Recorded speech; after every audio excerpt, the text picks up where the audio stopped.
Jadi kalau orang yang macam tu dan doktor pun kata no hope man, dah tak ada harapan lagi ni. Jadi kalau orang yang macam ni tak wajib dia pergi haji, tapi kalau dia ada wang ringgit wajib dia upah haji. Jadi kalau kita mungkin ada nenek ke datuk yang belum pernah pergi haji, tapi anak cucu nak bagi dia pergi haji, duit semua dah boleh kumpul, tapi datuk dah nyanyuk, tak sihat, sakit. Jadi kita upahkan orang supaya hajikan datuk kita umpamanya. Pihak kami pun ada juga menerima amanah ni, amanah upah haji. Biasa yang kita terima tu $2,000. $2,000 ni kita bagi pada orang-orang yang berpengalaman, yang sudah biasa buat haji, tahu selok-belok haji betul tak betul. Alhamdulillah lah, yang sudah-sudah semua sudah kita lakukan. Itu pertama, syarat pertama kesihatan badan. Syarat kedua ialah hendaklah mukallaf itu sihat badannya. Jika dia tidak sanggup menunaikan haji disebabkan dua, cacat atau kerana sakit yang tidak dapat diharapkan sembuh, hendaklah diwakilkan kepada orang lain jika dia mempunyai harta. Ini masalah kesihatan badan lah ya. Yang keduanya, syarat kedua ialah keselamatan dan keamanan jalan. Jadi kalau perjalanan tu ada perang, ada ribut taufan, mungkin bahaya, jadi tak wajib. Tapi kalau keadaan selamat, jadi alhamdulillah kalau kita sekarang ini naik kapal terbang dari Singapura terus sampai Jeddah, alhamdulillah tak ada apa yang kita bimbangkan. Kalau ada berlaku perang, mungkin kita bimbang, atau penyakit-penyakit bahaya mungkin kita bimbang. Tapi kalau sekarang ni nampaknya tak adalah perkara-perkara tu yang timbul. Dan demikian juga syarat yang ketiga ialah memiliki bekal yang cukup. Ini RM1 lah. Kalau sekiranya kita orang yang nak pergi haji, janganlah kita berhutang-hutang dengan orang, cukup duit kita pergi. Tapi kalau sekiranya pemergian kita tu, kita pula sebagai seorang suami yang ada anak isteri, itu kita kena siapkanlah dia punya nafkah ditinggalkan. Anak kita, isteri kita sebulan kita tak ada dalam negeri, makan minum dia, api air dia, sewa rumah dia, duit sekolah budak-budak, semua kena siapkan, barulah kita pergi haji. Kalau kita nak siap duit kita saja mungkin dah cukup dah, dalam 8,000 dah ada dah Ustaz. Tapi nak siapkan lagi 2,000 ni budak-budak yang rumah sebulan ni, tak cukup lah, tak cukup, belum wajib lagi. Tunggu dulu. Macam tu dia tuan-tuan dia. Dan syarat yang keempat, kenderaan. Kenderaan yang membawa kita ke tanah suci. Jadi kalau sekarang ni tuan-tuan, kapal terbang lah. Kalau kapal terbang tak ada, duit ada, semua dah tempat, package semua dah bayar, kapal terbang tak datang. Tuan-tuan, tahun baru lepas baru ni jemaah baru balik ni tahun ini, nyaris-nyaris jemaah Singapura dekat 2,000 orang tak berlayar. Pasal apa? Kapal terbang tak ada. Di Malaysia tuan-tuan, 12,000 jemaah haji Malaysia tak berangkat pergi haji pasal kapal terbang tak ada. 12,000, jangan main-main tuan-tuan. Di Indonesia dekat lebih kurang 10,000 atau 5,000 jemaah tak pergi haji pasal kapal terbang tak ada. Tak cukup, kapal terbang tak cukup. Jadi kapal terbang sekarang ni pun dia ada undang-undang ketat, international law. Mana kapal terbang yang lama, yang dah buruk, yang dah rasa rosak-rosak, semua grounded, tak boleh pakai. Jadi bila dah banyak kapal terbang dah kena tahan, jadi yang baru-baru, yang bagus-bagus saja boleh pakai, jadi kuranglah jumlahnya. Dah kurang, tak cukup masa. Pergi balik pun tak cukup juga. Jadi jemaah Singapura kita hampir-hampir dekat 2,000 orang tak berlayar. Tapi alhamdulillah lah, diusahakan juga dapat berlayar. Tapi date-nya ada yang tak kena lah dengan kita yang planning awal. Itu dah berlaku. Jadi kalau andai kata semua dah siap, kapal terbang tak ada, tak berdosa kalau kita tak pergi haji. Pasal bukan kita tak mau, kenderaan tak membawa kita.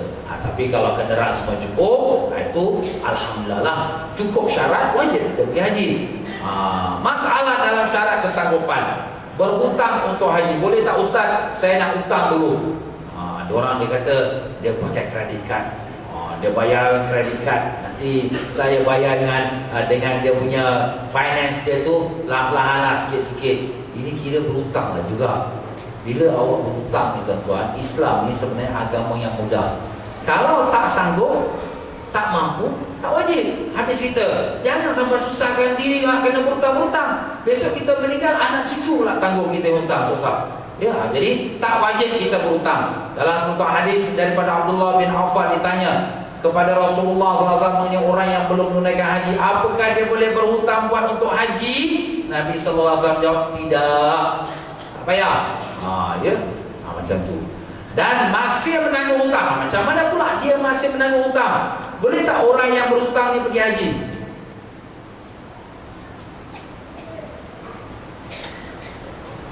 Tadi itu pergi haji, dia nak berhutang. Ini sekarang memang dah ada hutang.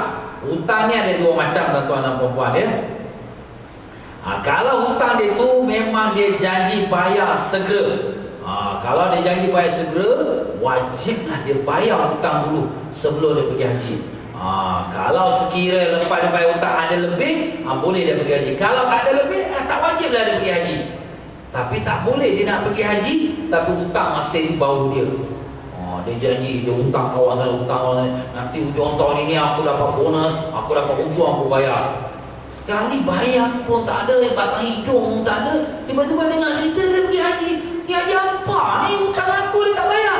Marah orang, tak boleh. Tapi kalau lah orang belanja dia, ni cerita lain pula. Ustaz, saya ada hutang kawan ada 5,000 lah hutang, saya pun belum bayar sebab saya pun tak ada duit. Tapi ini isteri nak belanja. Isteri dia cukup baik hati tuan-tuan. Zaman sekarang orang perempuan lagi banyak duit daripada orang lelaki.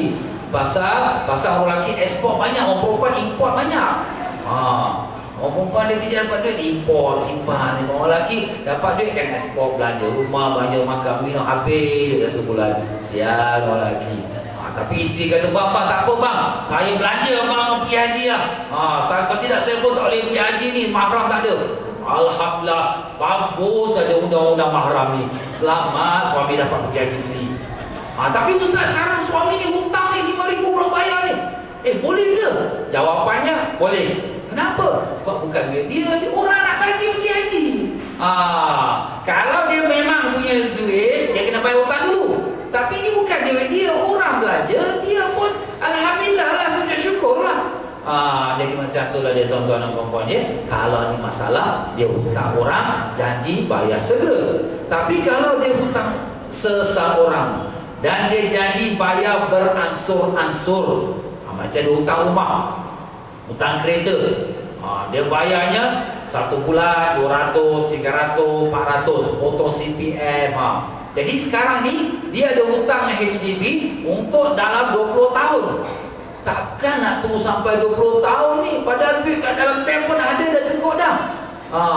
Kau ada hutang. Yelah, tapi hutang aku dah janji, dah black white dengan HDB, tiap-tiap bulan ada potong CPF. Jadi jawapannya boleh pergi haji, tak apa. Pasal hutang ni kita janji bayar ansuran, bukan nak bayar selepu. Jadi dengan itu tak berdosa dia kalau dia pergi haji walaupun belum habis bayar hutang rumah ke, kereta ke atau sebagainya. Itu dia ada dua kategori tuan-tuan. Kategori hutang bayar segera, kategori bayar ansuran. Yang bayar segera kena bayar hutang dulu. Yang bayar ansuran, kalau kita boleh jamin kita yang bayar ansuran berterusan, boleh kita pergi haji kalau kita sudah ada kelebihannya. Begitulah dia tuan-tuan dan puan-puan. Timbul lagi satu masalah.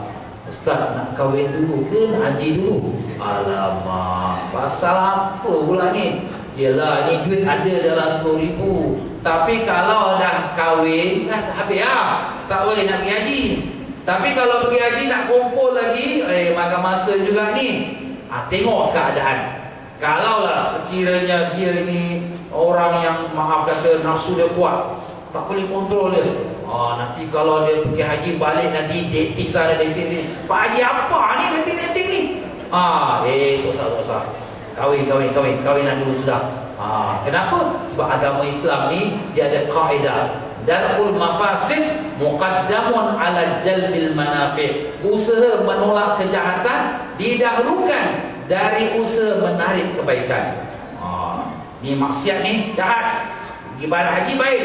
Jadi yang maksiat ni kita kena tolak dia dulu baru buat baik.